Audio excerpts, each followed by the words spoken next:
again with the Sappho, with the Greek lady I who think said, she truly wanted to be a Buddhist nun.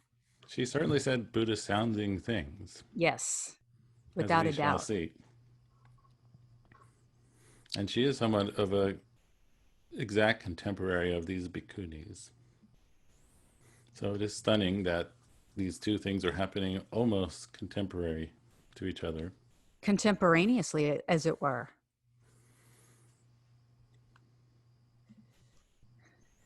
So we'll give people 10 or 15 seconds before we start on our exciting adventure of Sutta and the city.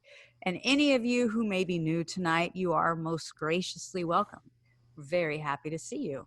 And those of you who've been joining us for months on end, it's our pleasure to see you again.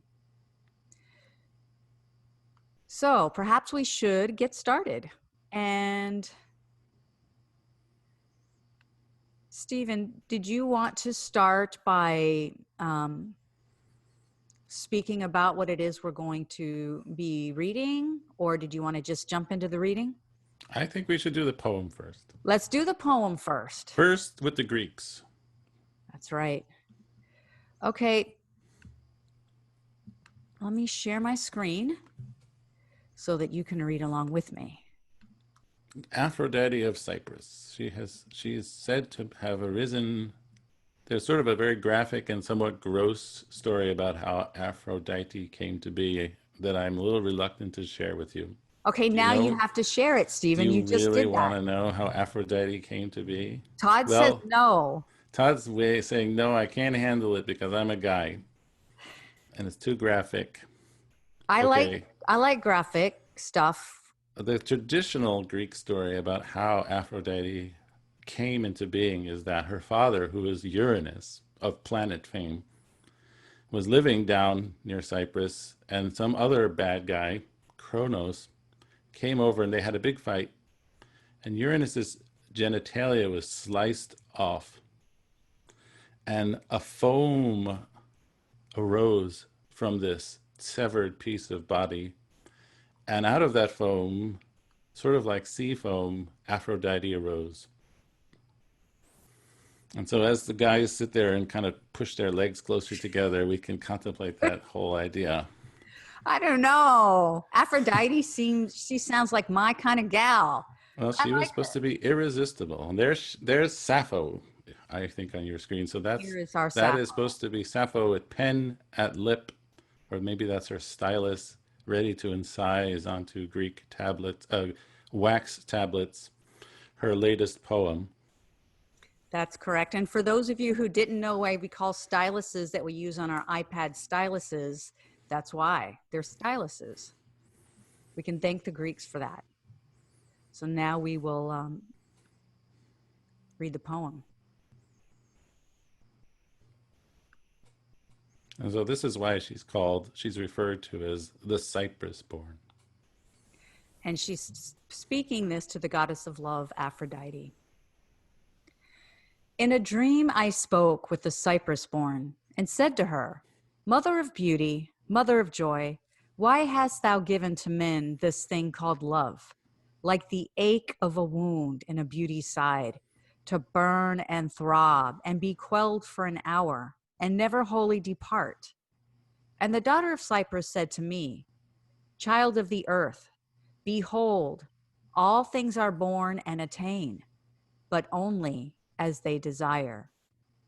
The sun that is strong, the gods that are wise, the loving heart, deeds and knowledge and beauty and joy.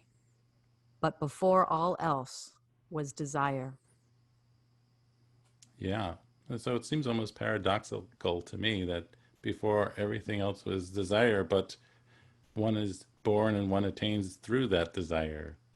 So we sort of need that desire.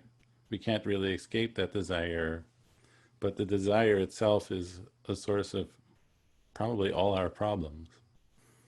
And I think we'll see this pointed to, of course, in a completely different and maybe unfair to compare context in the poems of the great nuns today. But they talk about the cause of all suffering. And we know that the Buddha spoke of two causes. side by side, and we'll get to that too. Indeed. Okay, again, sharing my screen. We will get to our... So maybe we should ask for volunteers to read, and maybe we want to talk a little bit about who these nuns are. Well, we have a holy trinity, if you will. We have a triad of women this evening, and they happen to all be sisters.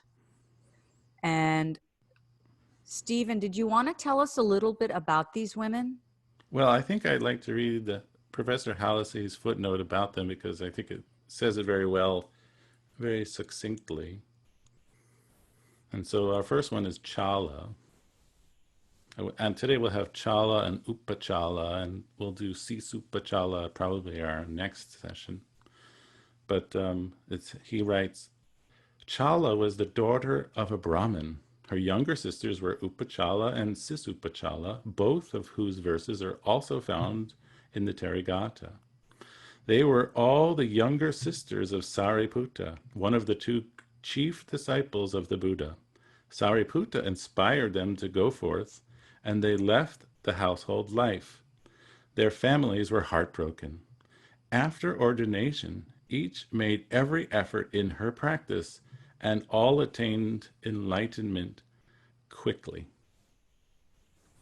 And I think it's worth maybe pointing out or mentioning, I think it's interesting that although, of course, when we talk about and think about the Pali Canon and even read the Pali Canon, Sariputta is the celebrity.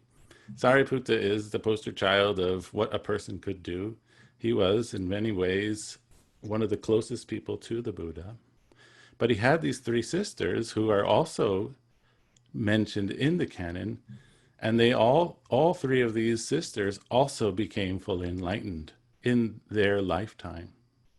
And so the idea of an Arahant is not really a gendered one, right? Both men and women can, as we see, become fully enlightened beings.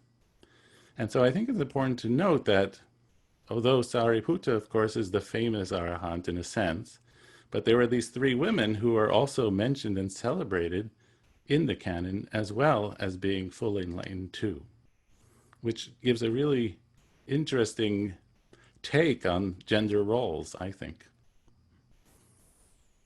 I think so too. I think it also gives an interesting take to maybe, I don't know, modern Buddhism's, in some places, view on women and their abilities to become enlightened. And we see in the scriptures that it happened, and it's not something that's impossible, obviously. It was quite the illustrious family. Yes, indeed. So perhaps we should begin. Oh, and also the interesting thing about how these are placed in the Samyutta Bhikkhuni Samyutta is it's placed in, I believe, descending order, meaning that Chala would be the older sister, if I'm correct. Yeah, she's the eldest. And then we have Upachala, who's the middle one, and then of course the last one being the youngest. Mm-hmm. So yes, we will need readers. And who would like to read? If you'd like to read, raise your blue hand. Raise the blue hand. For those of you who are new, just click on participants, find your name, hover, and raise that hand. Everyone's so excited to read tonight. Okay, we'll start with Jane Marie. Thank you so much, Jane Marie. If you could, and then Todd, let's see how many. So Jane Marie, if you could read through 537, that would be great. Okay. At Savati. Then in the morning, the Bhikkhuni Chala dressed. She sat down at the foot of a tree for the day's abiding. Then Mara, the evil one, approached the Bhikkhuni Chala and said to her, what don't you approve of, Bhikkhuni? I don't approve of birth, friend. Why don't you approve of birth? Once born, one enjoys sensual pleasures. Who now has persuaded you of this? Bhikkhuni, you don't approve of birth. One more verse or stop? One more is fine, and then we'll have Todd finish it. For one who is born, there is death. Once born, one encounters sufferings, bondage, murder, affliction. Hence, one shouldn't approve of birth. Thank you so much, Jane Marie. Todd? Yes, the Buddha has taught the Dhamma, the transcendence of birth, for the abandoning of all sin. He has settled me in the truth. As to those beings who fare amidst and those who abide in the formless, having understood cessation, they come again to a renewed existence. Then Mara, the evil one, realizing the Bhikkhuni Chala knows me, sad and disappointed, disappeared right there. So there again, we have the famous vanquishing of Mara. As Stephen says, we kind of feel a little sorry for him slinking away after he was told what for by the Bhikkhuni. He never had a chance. No, he doesn't. And he doesn't. Let's be honest.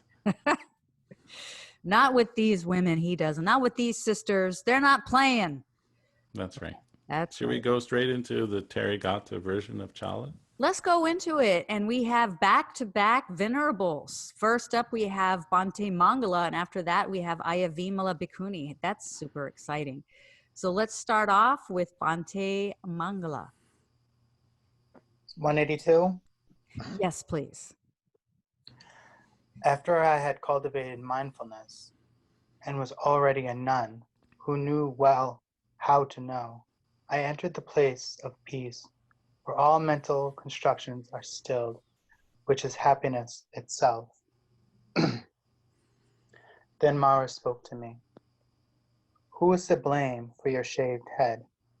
You look like an ascetic, but it looks like you don't like being with other ascetics.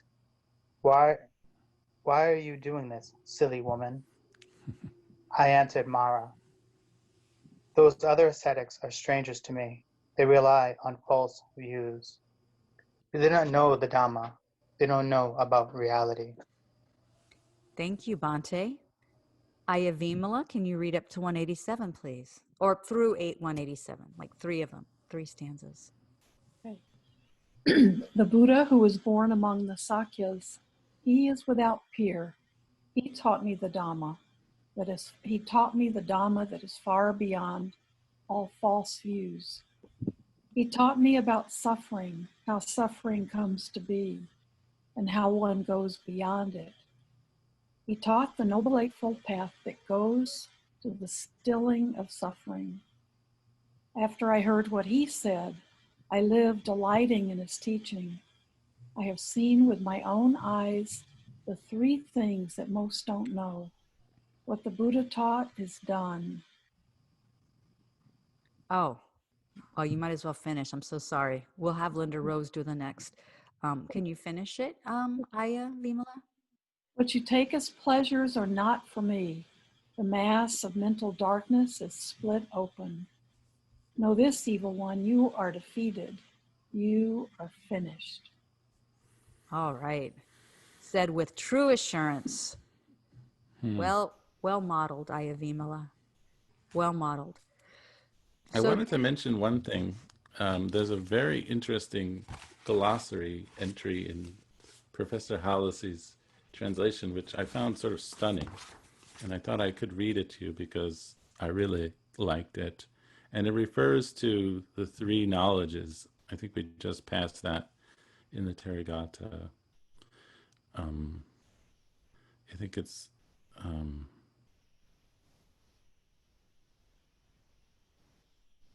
187. I have seen with my own eyes the 3 things that most don't know.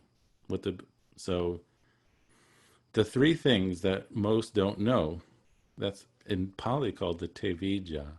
These are the ability to know one's past lives, the ability to know where and why other beings are reborn, and the ability to know one's own moral corruptions.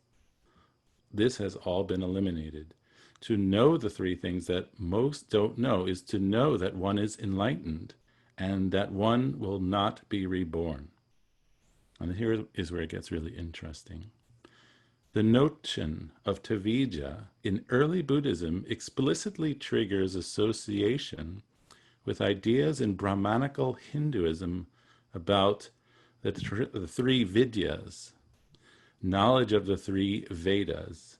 When the Theris declare they don't know when the Theris declare that they know the three things that most don't know, they are not only making a joyful affirmation of the attainment, they are rejecting Brahmanical assumptions that no women of any caste were capable of attaining the three knowledges. And so, once again, I think what we're seeing is that the Buddha sort of took pre-existing lingo, terminology, and sort of radically redefined it in a new way. And so I guess, as the professor has said, the Brahmanical three knowledges of the Vedas, which of course are not these three, were only accessible to men. But in the Buddha's new, unique vision, this was not a sort of gendered attainment. And the women are proclaiming that they too have seen this for themselves. And I think it's an extremely powerful statement that not only made by the nun, but also by the Buddha, that these are for you too. You're not excluded by being a woman. Thank you for sharing that, Stephen. I know one of the things that you enjoy about the Buddha's teaching and his new vision is exactly how he takes the language of the day and, as you say, turns it on its head. So yes, it's very interesting. Thank you for sharing that. I wanted to share one other thing, if I may. I don't know how many people yesterday were able to tune into Venerable Bodhi's interview with Wisdom Publications that happened. But one of the he received several really interesting questions on the webinar, and one of the things that he was asked about was about how the Buddha seems to talk about two different and perhaps very different causes of suffering in terms of perhaps dependent origination. We see that it's ignorance that leads through this cycle of samsara, avidya. But in other places, in many other places, he talks about how, in fact, it's craving, tanha. And so the question is, how come there are these two? And we see here in this verse, 186, he taught me about suffering, how suffering comes to be. And so she doesn't share with us which term or what exactly it is. But maybe Regina can continue about Bante's answer in terms of these two sources of samsara. Oh, well, I just remember Venerable Bodhi had spoken about, as you mentioned, Stephen, thank you, the craving and ignorance. And what Venerable Bodhi had said was, probably as we all know, if we're honest, it's not always easy to know when we're ignorant, right? You don't know what you don't know. And if you don't know something, you just don't know it until you do. But in terms of craving, Stephen, we were talking about this earlier. Craving is something that we can all experience quite easily. We don't have to be enlightened to know that we're experiencing craving. Even so, something so simple as experiencing hunger between a meal, and then we start craving food. So it is, as Stephen, you said, it's a visceral experience and one that is easily accessible to us all. So, well, even Sappho talks about it. She talks about the cause of craving to be, the cause of suffering to be craving. And so I think, it would be unfair to say that she knew something about Dhamma, but she certainly seemed to know something about craving and suffering. And so that's very interesting how he said how ignorance and craving coexist, but the ignorance is a sort of hidden negative, while the craving is a very powerful, a very visceral thing that is inescapable. Everyone can see that. it's inescapable, and it is intimately tied with ignorance, because along with the craving, there's this belief that once I get that, I will be satisfied. And there is the ignorance tagging along right behind the craving. Because of course Yeah, there's no satisfying craving. definitely these two things are functioning in tandem, sort of unfortunately. It is Yeah. unfortunate. I'm house sitting. You guys know that I live in New York City, but I've been in Houston here for a few weeks, and who knows how long I'll be here. But, you know, I was feeling really shy of eating my friend's food, and they left some money here for me. I'm like, come on, y'all. I don't need any of that. Well, anyways, that kind of nicety slipped away right quick. And so I found that there was all types of treats hidden away. I mean, I'm vegan. I don't even eat ice cream. I don't buy it, but there was ice cream. Someone had to eat it, you know? So it was really on me to do that. And I was thinking, you know, I'll just have one of these Haagen-Dazs toffee crispy chocolate treat things. And then I was like, you know, and if I just have one more, I'll be fine. But then it just really ended up where they have to all be gone. They have to be out of this house. And the only way to get them out of here is through me. I have to eat them all. So it's like this insatiable, we all have like these little hungry ghosts like swimming around inside of us, where it's just, there's this insatiable nature to craving, unfortunately, especially for my waistline. This is how it is. Wow. Well, should we Um, take a look at younger sister I Upachala, or is there something else you'd like to say? I think one of the things, let me see. Let me just see, Stephen. Give me just a second, because there was something I wanted to mention. And one of the things I wanted to ask you, I really liked, you know, thank you for letting us know about these Tavijas. I understand the knowledge of the past lives that one is enlightened has that, and where and why others are born. One thing that I found really interesting is knowledge of one's own moral corruptions. Yeah.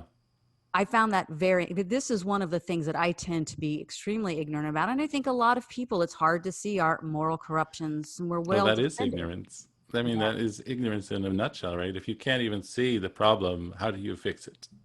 If But you don't even acknowledge a problem as a problem, how can you go about eliminating that problem?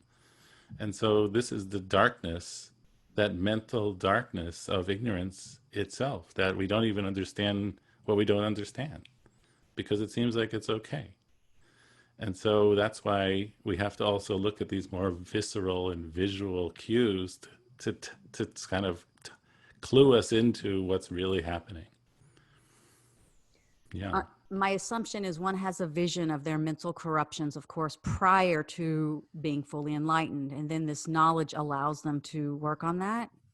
I think what one can sort of investigate themselves to see if these things are still lurking in the recesses of one's mind. And so how does one know one is enlightened, right? How can one tell? Because of course it's really easy to think you have some amazing attainment when you probably don't, because it's all once again wrapped in this vicious cycle of ignorance. And so one has to somehow be able to objectively investigate the nature of one's mind and see what's there. And I think so, if there has to be a point, sort of structurally, where one can, with clear eyes, see whether or not these negative attributes are present, or have they left, have they gone away. And so I think this process is probably started by the stream enterer, where things start becoming good. One is sort of a quarter enlightened for the stream enterer, and certain so-called fetters have fallen away permanently, as it's said. And so one has to see if that's in fact the case, which is probably not so easy to do. And this is probably also why we need outside help. For, one's friend to say, you think you're a stream enterer? Are you joking? I just saw you eat a pint of ice cream and you want to go get more. How could you consider yourself in any way on this path, But not that we should beat ourselves up for our behavior. I think that would also be an additional negative quality, to kind of feel bad, to beat ourselves up, to regret everything we've done. So it's a very complicated interplay of self-knowledge tied into this oppressive ignorance, and then probably the reliance we need to have on others to help us. So yeah, who wants to be a stream enterer if you can't have a pint of ice cream? I don't know. Well, I don't think that it's not the ice cream per se, but it's that painful craving for more, which is what we're trying to get rid of. I just want to, in paragraph or stanza 536, or actually in the very beginning when Chala says she doesn't approve of birth. I don't know how many of you were struck by that. I don't approve of birth. Because, that's it's pretty strong language, and I think probably most people push back against this in a sort of stunning way. And I think I might have mentioned this in the past, but I'm always reminded of a retreat I participated in with Bhante Gunaratana, when he was talking about the tribulations of samsara, and a woman was getting sort of visibly upset by this because it seemed so unpleasant. And she finally said, "But life is a gift." And the Bhante kind of looked at her, bemused, and said, "If life is a gift, then you should just give it back." Because, and I think it's important to kind of take this advice with wisdom, not to say that one should off oneself, right? Or one should feel negative about one's opportunity to become wise. But to kind of relish in samsara is not really what the Buddha seems to be advocating.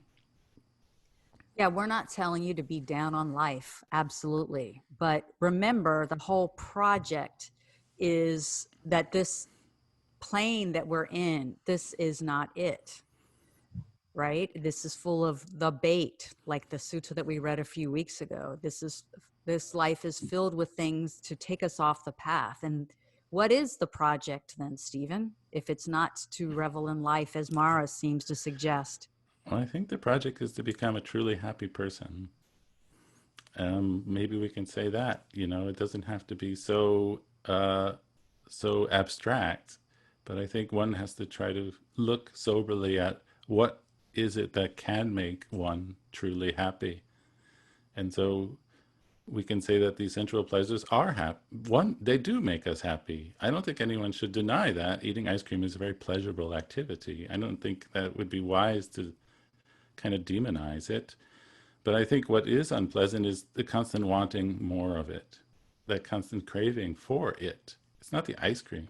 It's the craving for the ice cream. It's the never stopping wanting. And so wouldn't it be great if that could sort of at least fade away a bit? And I think that's what we're trying to go for here. And we don't have to make it seem so cosmic in scale, perhaps. But I think if we can see craving as craving, I think most of us can admit that it would be better without it. Wouldn't it be nice? Oh, you're saying that reminds me of Terania in our interview with her for our upcoming podcast. Please stay tuned, everyone. She spoke about the freedom of not having to have. And that line just stuck with me. Not having to have. And again, I've brought this up, but anyone who's ever smoked and quit smoking knows what that means, or any other type of addiction.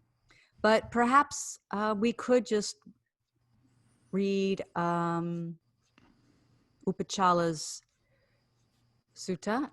I think we'll have time for it, if maybe not her poem.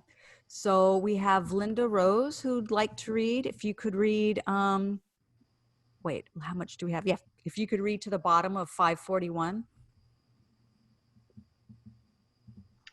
Sure.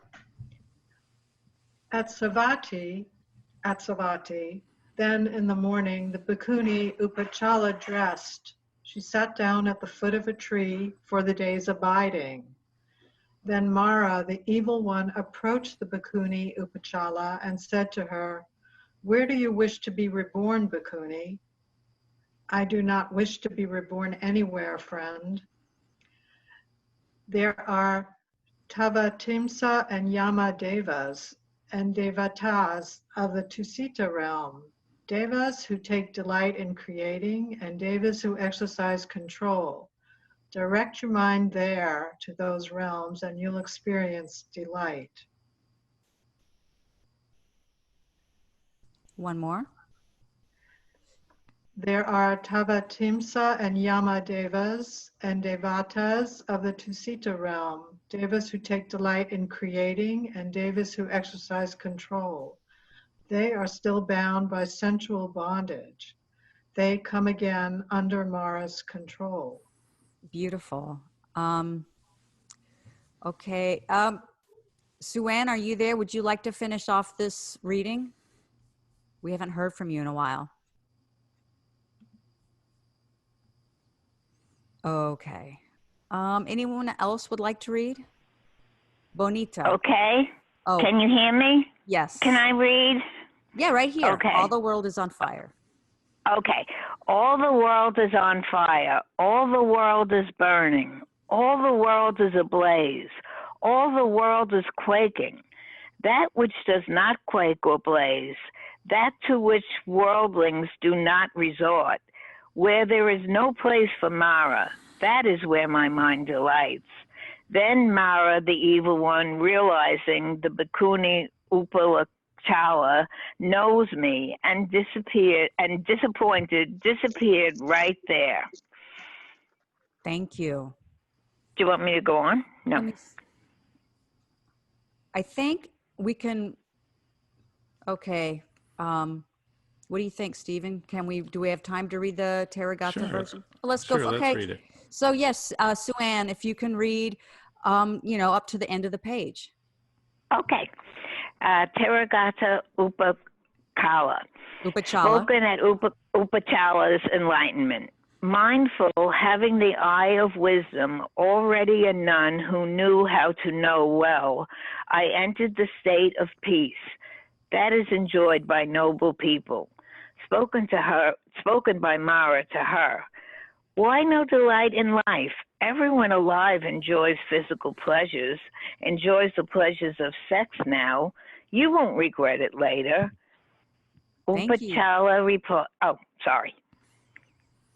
Thank you, Sue-Ann. I just wanted to check. Bonita, you had your hand up. Did you want to read? Okay, can you hear me? We can.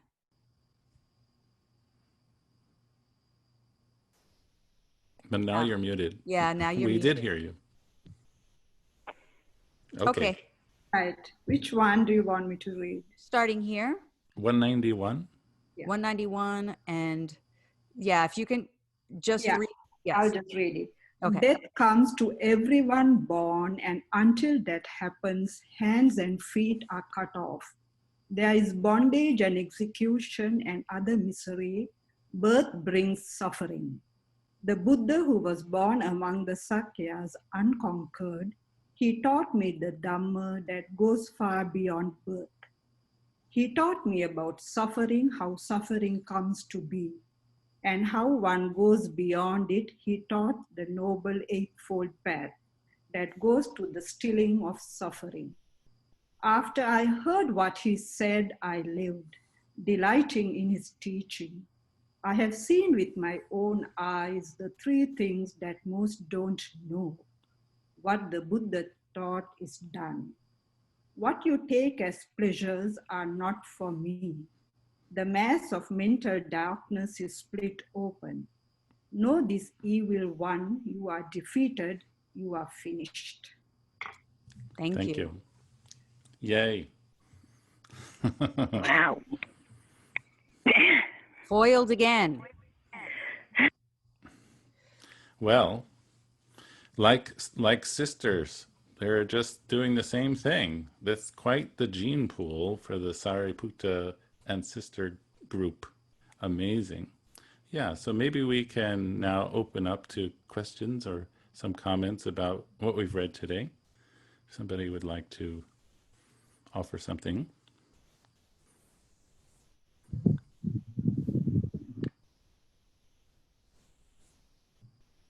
Vimala, did you raise your hand? I couldn't tell. That I did have a question, but that hand was up for the reading. Oh, okay. But you did have a question? Well, I did, or a comment. Yeah, please. You know, the Buddha also taught that the human birth was a very rare thing, and I would agree with the not liking birth. I mean, it's even hard to get excited when someone I know is pregnant. You know, I have to rouse up sort of a fake energy to say, oh, how wonderful. But it's also really important to have a human life, because this is the time that we can learn things. So that's a paradox that we have to deal with all the time? It's definitely, I think so. Yeah, it's definitely a paradox. I mean, how did we get here? We got here through our karma. We got here through craving and ignorance. That's what brought us back to this realm. But now that we're here, look, we're in the human realm. We can, as you said, Ayavimala, do something about it. We didn't get reborn in the animal realm, which, to be quite honest, to see these animals here, I'd be quite fine with it. But but we have this opportunity. I'm reminded of that metaphor, Ayavimala, of the turtle at the bottom of the lake and the log on the top of the pond with the hole in it, and the turtle coming up and putting his head straight through that. Yeah, a one-eyed turtle. Oh, one-eyed. Who only surfaces once in a very, very long time. So what's the chances that this thing would be floating around the ocean and there would be a turtle who comes up extremely rarely and who has one eye, who happens to just kind of come up and his head goes through that ring? That Right. is said in the Samyutta Nikaya to be the rarity of human birth.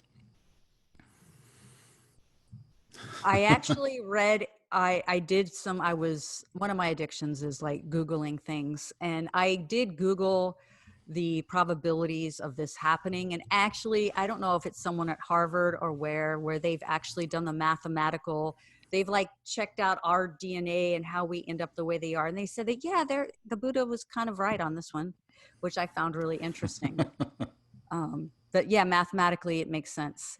Okay, so we have a question from An and then Jerry. Hello, everyone. Hi. I have a question. I just have a comment on the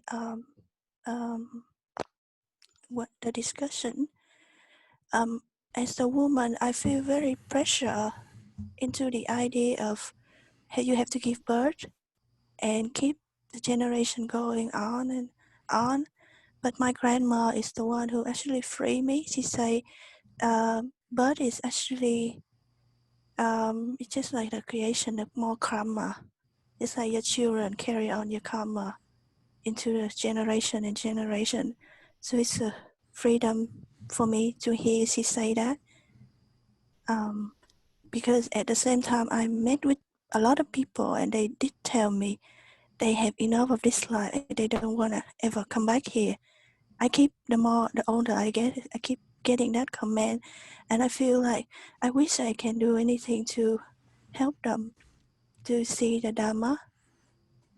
So that's just my comment on the topic. Thank you so much for that, An. I really appreciate the metta that you have and the sentiment of your comment. It's very touching for me. Jerry? Good afternoon or evening to everyone. I could have a comment on either subject, but I'm going to go back now to.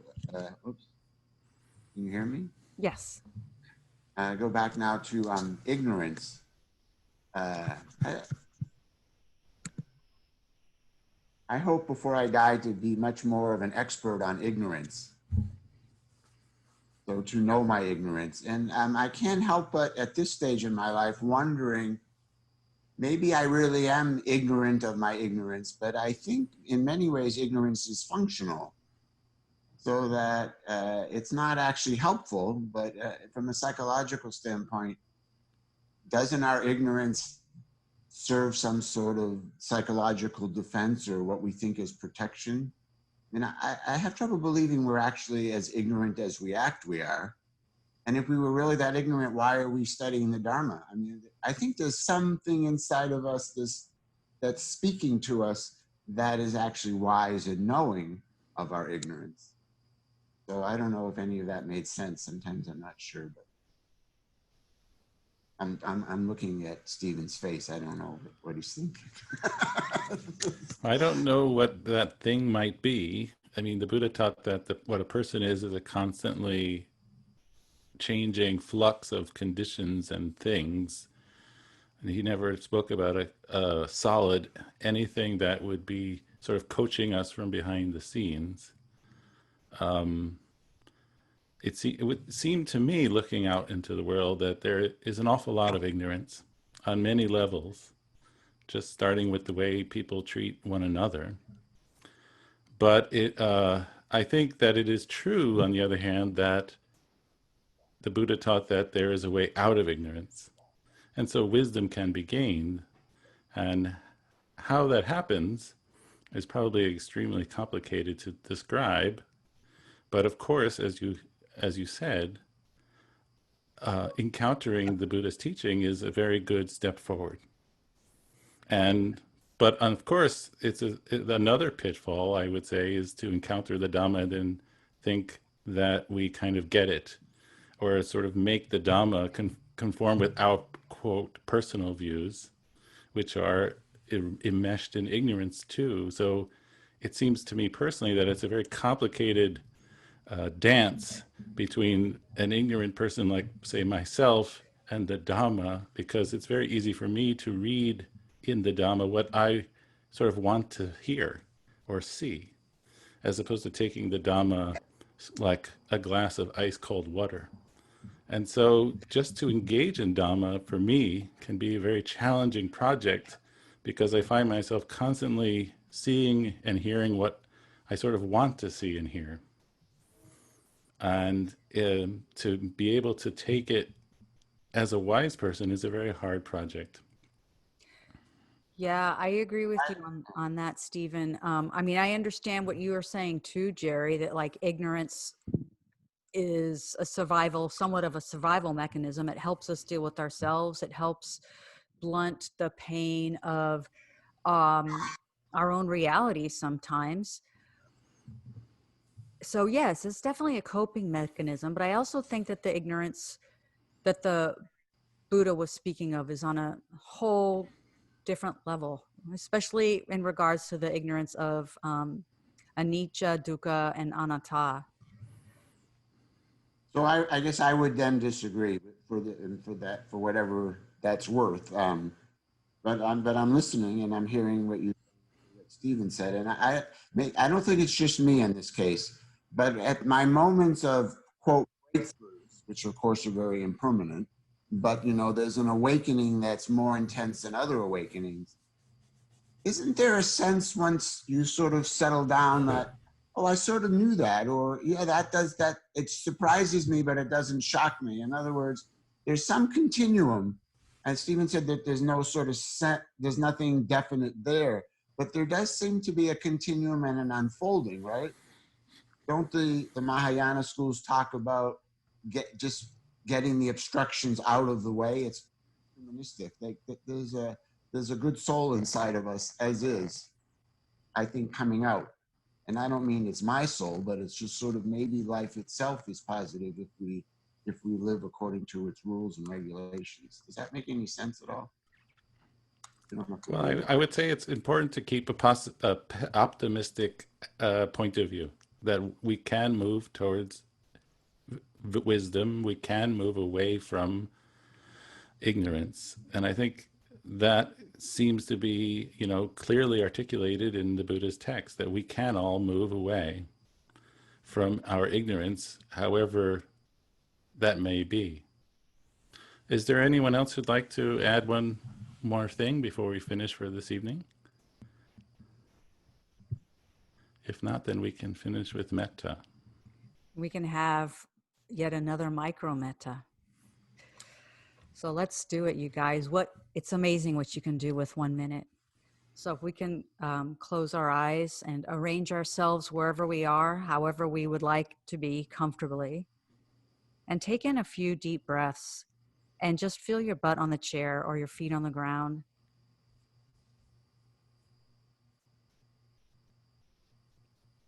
And really just come into the body and begin generating a sense of gratitude for this body. We are embodied beings and we do the best we can with it. But being healthy, especially now, is truly a blessing. So recognizing this, we feel gratitude. And we wish in our hearts that we may be happy and that we may continue to be healthy and live with ease within this body and in this world. And we wish that all other living beings can be happy, can be healthy even now, and live with a sense of ease in their bodies.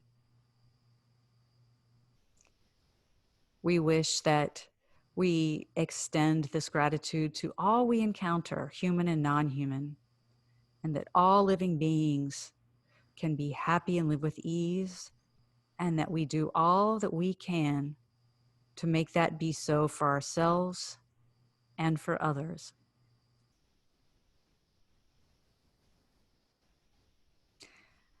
We wish that we may be a shining example of the Dharma. So thank you, everybody, for joining us tonight or this morning. We thank our friends in Kuala Lumpur and everyone on this call with us today or this evening.